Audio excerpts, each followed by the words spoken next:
Good morning, friends. It is Friday, which means it's dessert day. So I am making dessert and I am going to make a recipe that I got from my mom. We were in Pennsylvania, oh gosh, I think it was about a month ago, and my mom had this cake out and it was so good. So I thought I had to make it and film it. It's called Too Much Chocolate Cake, because if you believe that is a thing, this is not too much chocolate in my opinion. And it utilizes two ingredients that are like a cheat. So it's a cake mix and a thing of chocolate pudding. I know you love chocolate, huh? So of course I kind of messed up a little bit. In reading the recipe, it says devil's food cake, and I just grabbed chocolate fudge cake. So we're gonna use this, but the recipe says devil's food. I'll list the recipe below. And then the recipe calls for one 5.9 ounce pack of chocolate pudding, and my mom said she always uses the smaller one, the 3.9, and it works better.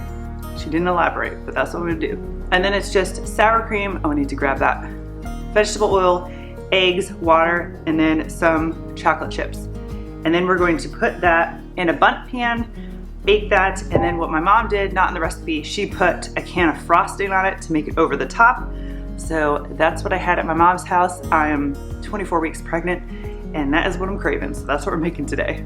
Because I planned to make this recipe purposely today because I thought we had family coming over, but it's the fall, people get sick, so plans got changed. So now it's just us here this weekend, but what I'm going to do is I'm going to make the whole bundt cake. I'm going to cut it in half, freeze half of it, so we'll bring the other half out at like Thanksgiving or something like that.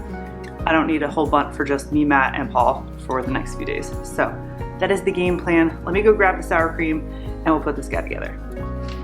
So this is just one of those, you know, dump and mix kind of thing. It says to add all the ingredients except for the chocolate chips to mix those in at the end. So just to state the obvious, I am not using the direction on the back of the box of the cake mix. I am following the recipe. And then here is our smaller box of Jell-O pudding. It is not, what does it say? Instant. Is that what I got? I did. Instant. It's not the cook and serve kind. Got scared myself for a second.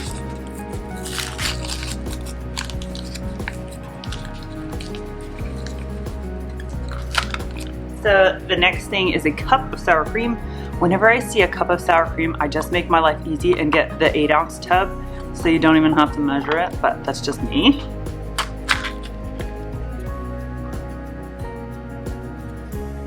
That's so funny. I got out my milk thinking I needed that. I totally don't. And this is an entire cup of vegetable oil. I'm actually using canola oil. I don't really think that makes much of a difference. But I'm gonna grab my water, half a cup of warm water. And then I need 4 eggs. So I talked about this in another video. I get farm eggs and my eggs are kind of all over the place. You may not be able to tell, but these are actually really small. So I am going to actually use 5 eggs because my eggs are so small. So here goes our eggs. I'm just gonna grab a fork, I think, to get that started. Okay, so now I'm just gonna mix this carefully till everything's all combined, and then we're gonna add our chips in. We got Bubby. Okay, it looks like everything's mixed in there, so now I'm going to add these guys. My little toddler knows what these are called and will come running. So these things. 2 cups, about.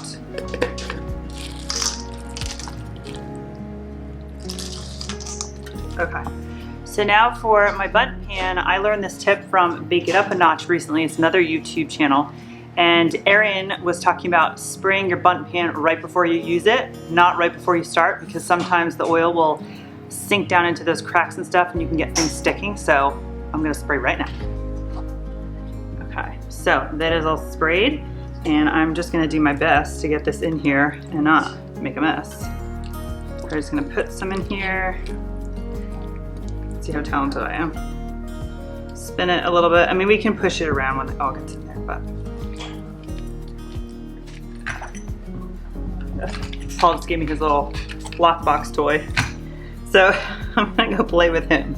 So let me just smear the top around, nice and even. So we are going to bake this guy for 50 to 55 minutes until a toothpick inserted comes out clean. Just be careful when you put a toothpick in, you're not hitting one of the chocolate chips.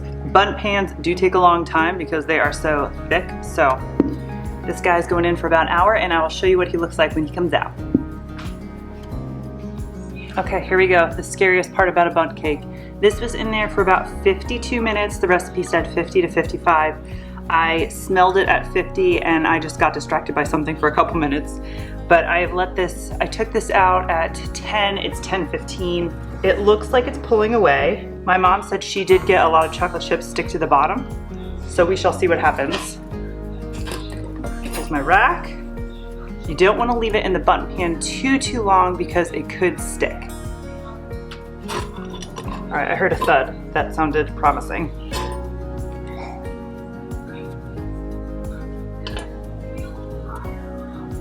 Ooh, no stickage, yay! That makes me so happy. It looks so cute. And this, to be honest, this is where the recipe ends. So you can stop here. Some powdered sugar would be really cute, but it's rich enough to do completely on its own. But I'm gonna do what my mom did and let this completely cool. And then we're gonna top it with some dark fudge frosting because why not? So like I said, my plan is to frost this whole thing. I'll probably put it in the freezer for like 10 minutes till it gets hard enough so I can cut it, wrap half in plastic, put it in a Ziploc bag, I think. I don't know. We'll come back with the game plan, but we're gonna frost this whole thing in a while. Mo has an ear infection, so we're gonna run him to the vet really fast and see what's going on with him. And then at some point this afternoon, we'll finish this guy off. Okay, are you ready to finish this cake? I sure as heck am. So I don't have a microwave if you're new here. So I just took my canned frosting and just heated it up on the stove. I just want it to be pourable. I probably could go a little bit longer, but I'm getting impatient.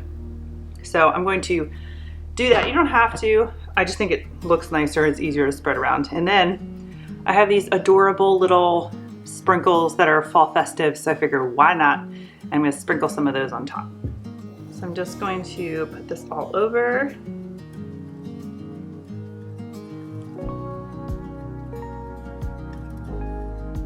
I feel like bundt cakes can be a little intimidating because of the pan and getting them out, but they look so fancy and they're really not. And the other thing is they are super duper easy to slice too. You don't have to like kind of pry them out of a cake pan. You just kind of slice and go. I haven't done a bundt cake in a really long time, and I don't mind doing this one because it's super easy. I try to make everything as much as I can from scratch because it always just tastes better, but sometimes these recipes that have cake mix shortcuts and pudding shortcuts just are nice to have in your back pocket. And then I'm just gonna decorate this guy up for Thanksgiving, I guess. And I'm gonna put some of these nonpareils. Let's see how this goes. Hopefully not get them everywhere. Paul's outside playing, well, not outside, he's on the deck playing with his pumpkins. I don't know if you can hear him or not. He's saying, oh, it's so heavy. Okay, so I am going to let this beauty just kind of set up and hang out on the counter. It's only 11 in the morning. So I will probably slice into this in a little bit and I'll show you. I'm pretty sure I'm gonna freeze half of this. Let me think about it, but we'll be back.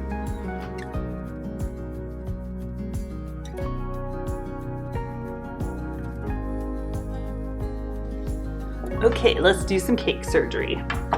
So we are sitting here, it's afternoon, Paul's sleeping. So not that I need another snack or anything, but let me get this off of here. There we go.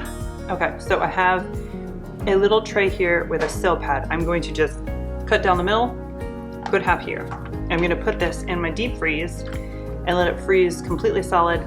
Then I'm gonna wrap it in plastic wrap, put it in a Ziploc bag. We'll have this at Thanksgiving. To thaw it out, all I do is take it out, unwrap it, and put it in like a cake dome or something. I wouldn't defrost it. You might be okay defrosting it in the fridge in the plastic wrap. I'd just be afraid that the frosting would stick. That's my only concern. So I don't wanna wrap it until it's frozen. It'll just be easier.